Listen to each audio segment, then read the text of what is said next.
Ayun, alright mga padi. So part 2 tayo nitong ating GSR na engine refresh, no? Yung nag-overheat at naghalo yung tubig at langis. Alright. So ngayon mga padi, so ito na yung mga nagawa natin dito.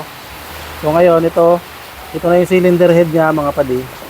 Napa-replace na natin sa machine shop, no? So yung sa machine shop nga, pagsalang doon, yun nga, nag-warp na yung kanyang head. So pinahabulan natin para mapantay, no? Ayan. Tapos yun nga, may mga nakita pa tayo mga issue dito sa kanya. Kagaya nito, yung sa T-tube niya. Ito yung T-tube niya, no? Papalitan natin ito ng bago kasi ang nangyari, kinondem. Ayan, no? Kinondem itong T-tube niya. Kasi itong T-tube na to, ang linya nito is papunta ito doon sa IACB. Ito yung sa cooling system na IACB. Dapat ganito siya. Ito yung isang makina na binuo natin. Ayan, pinalitan din natin ito ng T-tube. Ayan, o.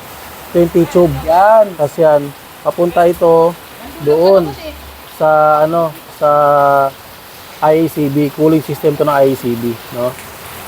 Ayan. So, ito actually, kinorek din natin to kasi sa kanya, bulok rin yung ganito niya. Ito yung sakit ng mga pizza GSR, no? Nabubulok to. Itong part na to. Okay. So, aside doon, ito, nalinis na rin natin tong head na to, eh. Yan. So, ito na yung cylinder head niya ngayon. So, konting linis-linis na lang yan. Tapos, mag-grind ng barbula. Then, okay na. Tapos, ito pa yung ibang nakita natin, no? Ito yung kanyang ignition coil, mga padi. Wait, ha? Pakita natin sa inyo. Ito yung ignition coil niya. Sobrang basa ng langis. Ayan, oh. Hindi namin ito nilinis. Sabog na yung mga rod pole. So most likely talaga namamalya ito o may misfiring ito. Tapos yung coil niya talagang luma na rin. Although original pa kasi ito, eh. Ayan, o, makikita ninyo. Ayan, o, Diamond brand, no? Original pa to. Pero luma na rin talaga siya. Sabog na yun, babad pa sa langis. So yun ang madalas makasira ng mga ignition coil kapag nabababad sa langis, mga padi. Ayan. So ito pa yung isa, ganun din, no? Basang-basa rin ng langis. So sabi namin kay bossing, mas maganda kung mapalitan na lang din natin ng bago para na tayo sa misfiring issue niya, no? Isa pa yan sa mga nagka-cause ng idle issues, eh. Baka mamaya bumigay pa yan pa yung mag-cause, baka pumalya yung sasakyan, no? Ayan. Tapos ito pa isa. So ito naman yung bypass tube nung sa sasakyan ni bossing. Ayan. Hindi pa naman siya totally bulok. Pero nag-i-start na yung pagkasira nung yung lapagan ng o-ring. Ayan mga padi, oh, nabubulok na, no? So yun yung mga tinitingnan natin. Yung mga detalye yung tinitingnan natin kasi maliit lang yan, pero eventually kapag nakasalpak na yan doon sa makina, hindi natin ito nakikita kung nasisira na.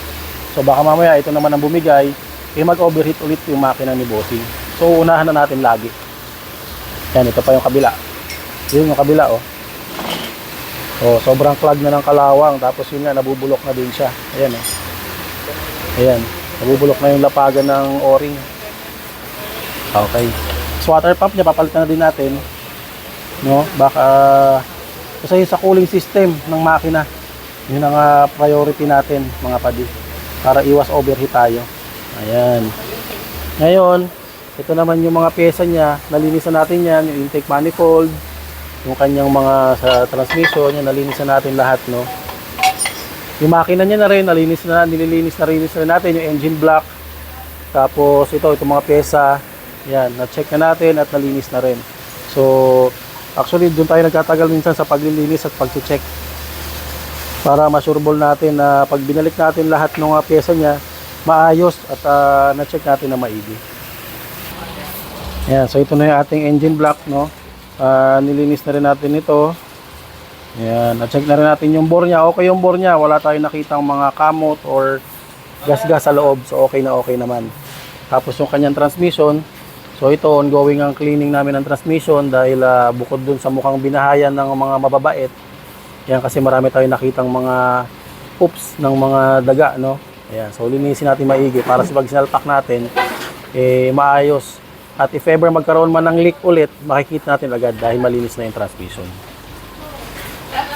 Yan, so ngayon mga padi, kompleto naman na tayo ng pyesa natin. Ito pala yung, dahil may leak siya sa transmission, ito yung ikakabit natin na oil seal sa transmission niya, no, sa gitna. Yan, ito yung overhauling gasket natin, Conrad bearing, piston ring. Yan. Tapos ito pa yung ibang mga pyesa natin, no, water pump, bypass tube. Ito yung pamalit natin na bypass tube na bago. Ito yung T-tube na sinasabi ko sa inyo mga padi. So original po yung kinakabit natin, ano. Yan, ito yung papalit natin na T-tube para sa pinakita ko kanina. Yan, timing belt, original yung timing belt kasi yung timing belt niya luma na rin po talaga. Tensioner bearing, yan, valve seal, tapos mga original na oil seals po and water pump. Ayan mga padi. So yun lang mga padi. Ayun. So yun lang mga padi, no. So itutuloy-tuloy na namin yung paggawa nitong sa GSR na project natin. And yun, update na lang namin kayo once mabuo na at mapaandar na natin yung makina. Ayan.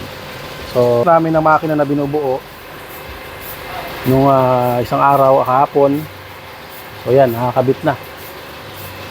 So sasampa na lang to doon sa engine bay.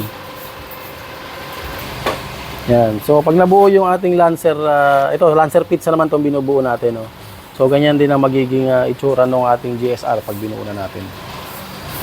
Yan. So ito ready for salpak na to doon sa engine bay mga padi. All right.